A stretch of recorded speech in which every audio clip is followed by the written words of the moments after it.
Hi everybody. I had to restart the live video. I don't know what happened. Broke connection. So I have a little bit of beef roast here with some wedding soup and some Brussels sprouts. I just heated it up. I'm breaking my fast as far as having food, solid food. And what I did was just roll some scraps together and having one piece of bread because I don't really like high carbs anymore, y'all, as far as from breads or grains. So I pretty much only have one piece. I'm not eating oatmeal in the morning unless I'm going to the gym. So because I didn't go to the gym this morning, I'm pretty much having a servant's meal, which has more vegetables than actual meat in there. As you see, the space versus the vegetables and the meat. I did pour some cranberry juice here. I have a banana here. I don't know how fresh it's going to be. Now there's going to be some smacking noises, chairs squeaking, the fan, dogs barking, birds. I'm going to hear all kind of noises. Once I'm done eating, I'm going to do a short painting practice. I'm going to turn this fan off so y'all can hear the birds. Open the window too. I can try to guess the sounds. Some of y'all like to relax during lunchtime. Some of y'all enjoy hearing other people eat.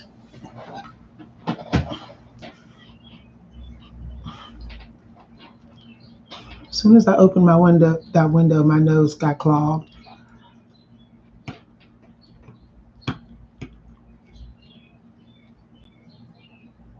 So what I recently found out is Brussels sprouts is wonderful for energy. So you can have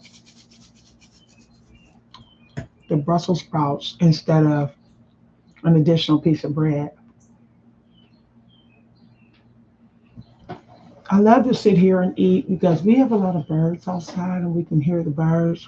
We can hear the dog. We can hear the cars. We can hear everything, even the train. I have a piece of bread here.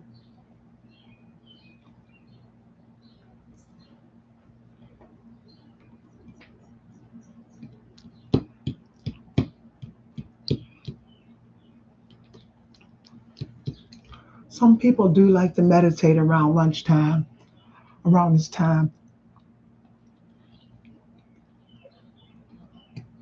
Everybody don't do art for lunch, and not everybody goes and hang out with friends on lunchtime. Some people might go sit in their car and meditate.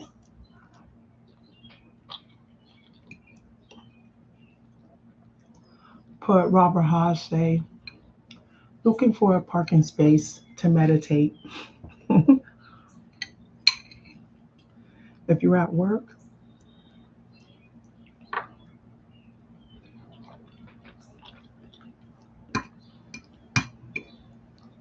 and you just want to hear some sounds that you normally don't hear, or that's not where you're at, you can listen to people eat.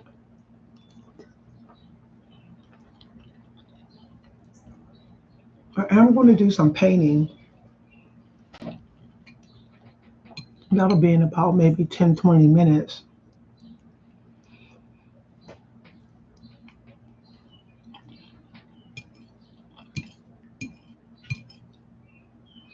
I do have some meat in here.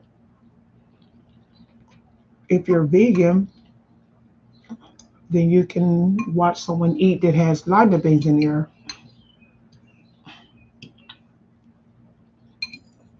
But I have a vitamin absorption problem, so I'm definitely not going to be vegan.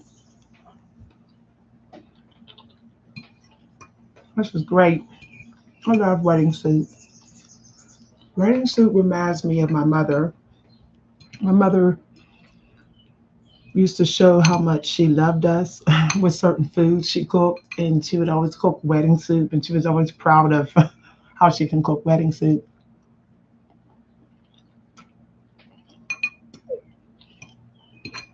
It was like when she made wedding soup, it was like she was giving us some like additional love. Or I was so lucky to have a mother who was a professional cook. She's really gifted in cooking and caregiver. She was a natural at taking care of people. That's why I took care of her when she got old.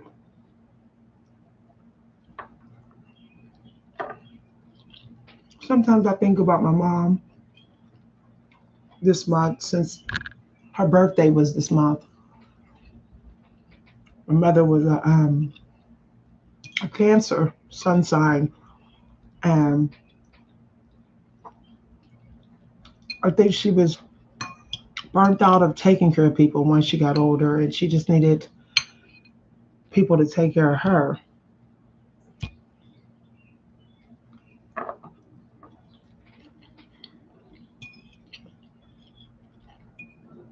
So regardless of what I was left when she passed, I still went and cleaned her house out.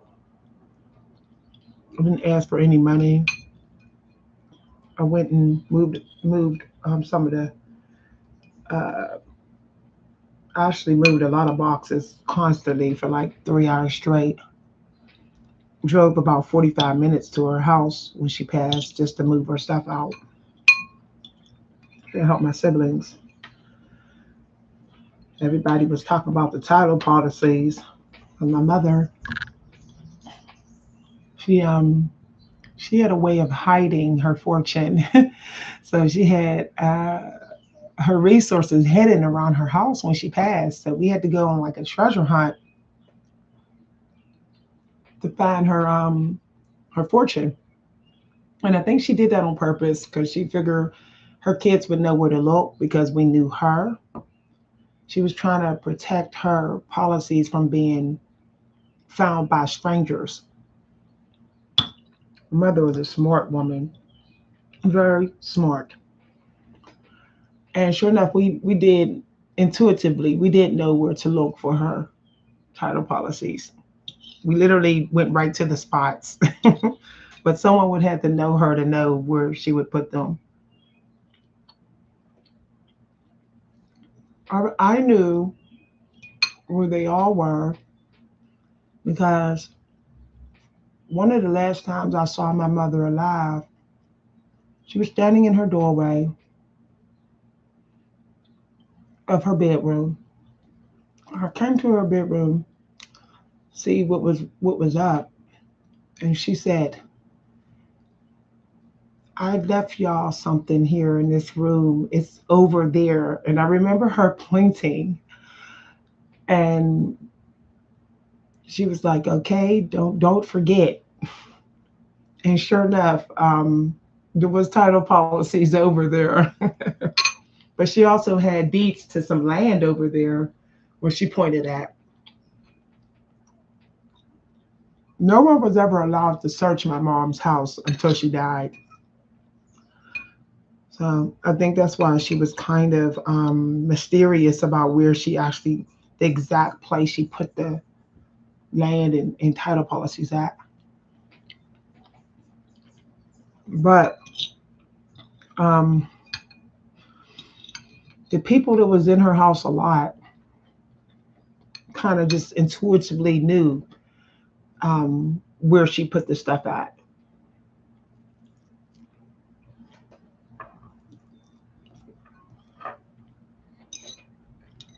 Mm.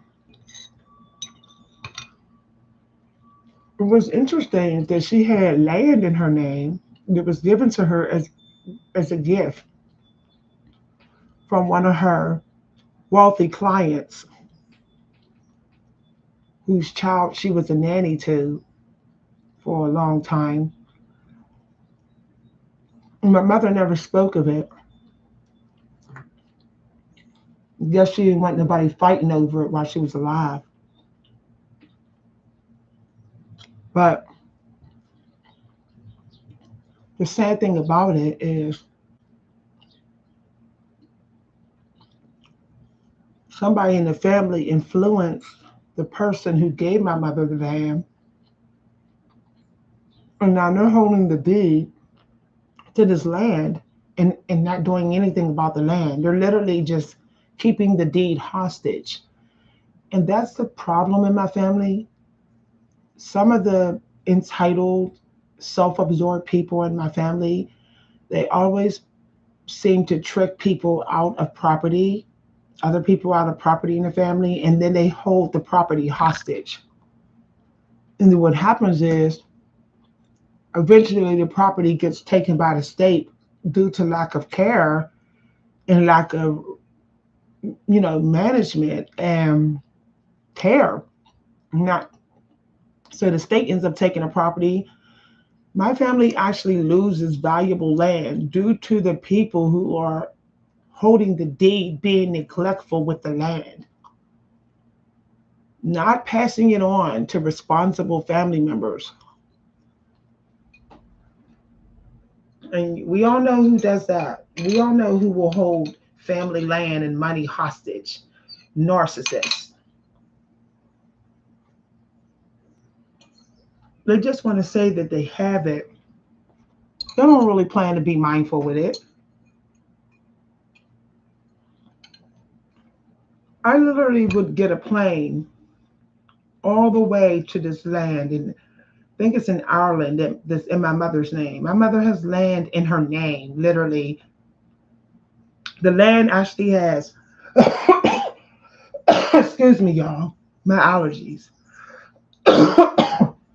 My nose is draining while I'm talking. My mother actually has land in her name where if you stand on the land, you can see the name of the land. There's a post there in my mother's name. So it's not like I'm saying it's just in her name. The problem is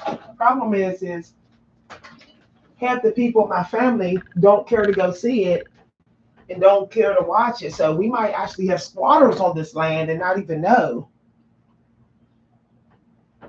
Anytime you have land that you don't visit for a long period of time, squatters take it over.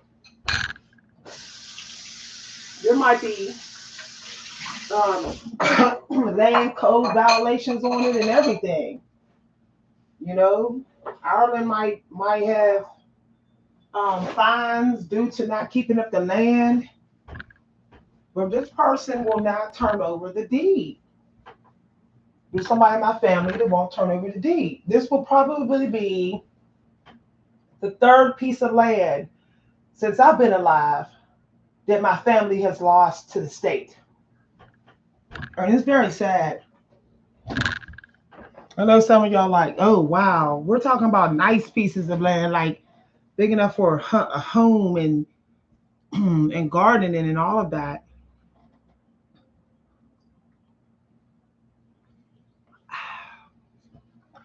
Since it's cranberry juice, I do have some coleslaw left over. Remember, we're eating like a servant when you break your fast. So I'm not going to eat this whole banana because servants don't get to have a whole banana. They have to split their fruit with their family. I noticed in Asia, they don't eat whole bananas. Like when I go to the Asian restaurant, they eat about this much banana for dessert. So I'm wondering why we eat whole bananas in America, even when we're not working out, even when we're not gymming it up, we still eat whole bananas. That's a waste of that's extra calories we don't need. I think bananas is for people, like a whole banana is for people that burn like 300 calories because bananas can be like almost 200 calories.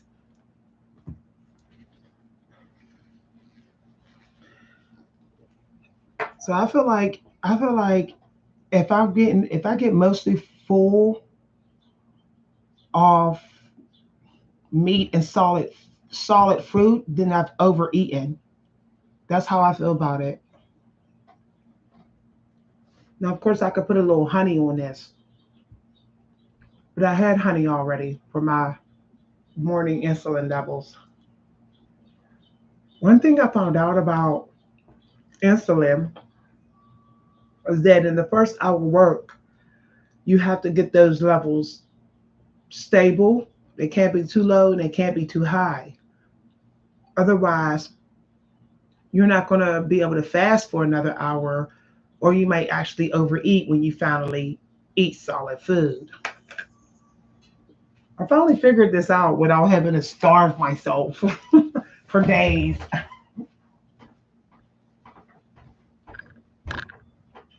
And I'm going to take vitamins too. I'm going to eat a little bit of this coleslaw, but the reason why I'm not going to eat a lot because I think it might have.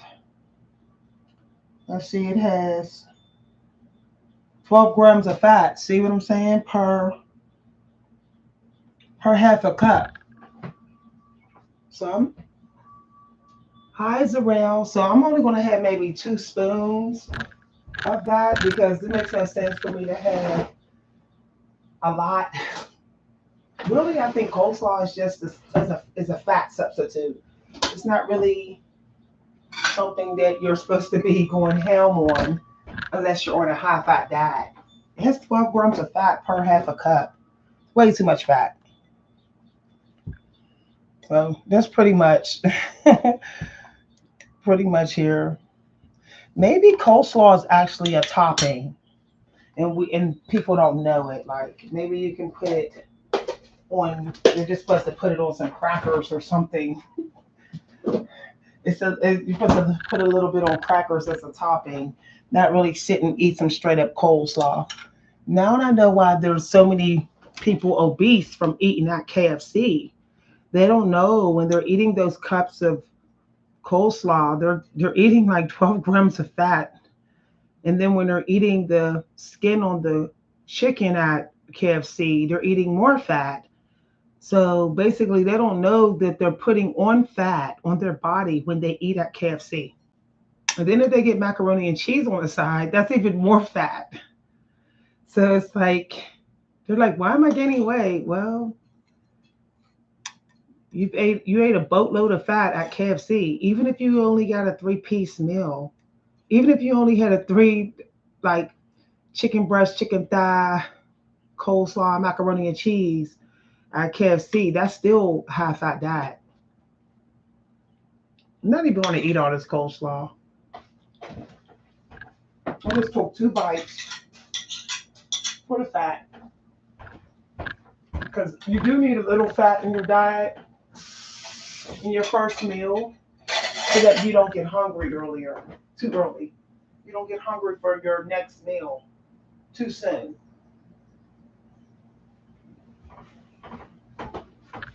Okay, y'all. I'm gonna do a little bit of painting. Little bit of painting. I have a workshop today at 1:30 p.m. on Zoom. Okay. I think I'm gonna do a rough sketch of a cat or a rough sketch of a. I might do a little rough sketch of a teacup or something like that and see what happens. Rough sketching in watercolor.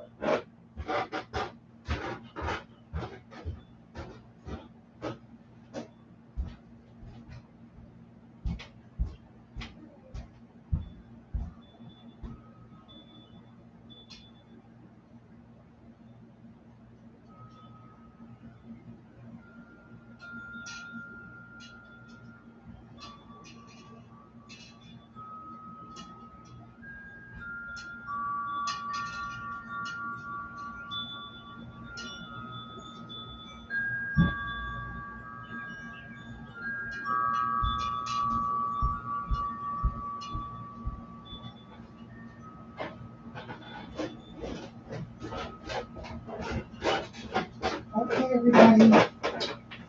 I'm gonna do a little bit of painting.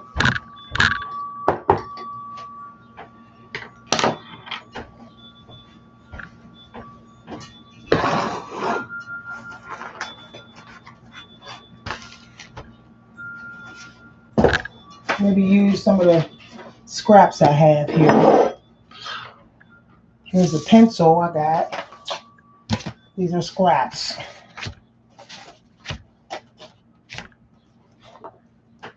I got my phone I'm going to look at.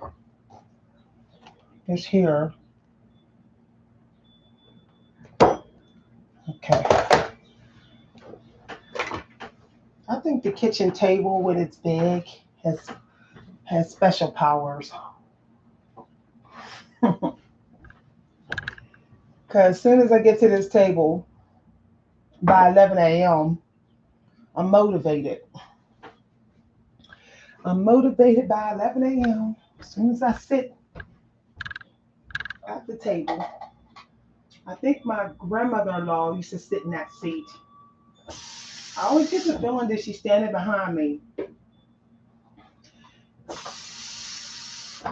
I think that's the reason why my family don't want to let go of the house. They can feel her presence, so they don't want to let go of her.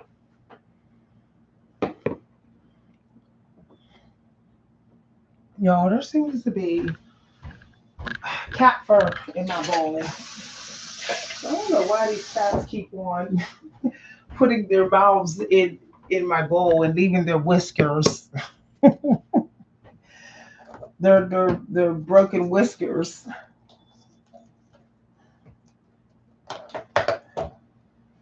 Okay. That's a nice number. 12:48 on the clock. So let's see what we get, y'all. What we got. I cleared out my news feed. I cleared out my history this week so that I can,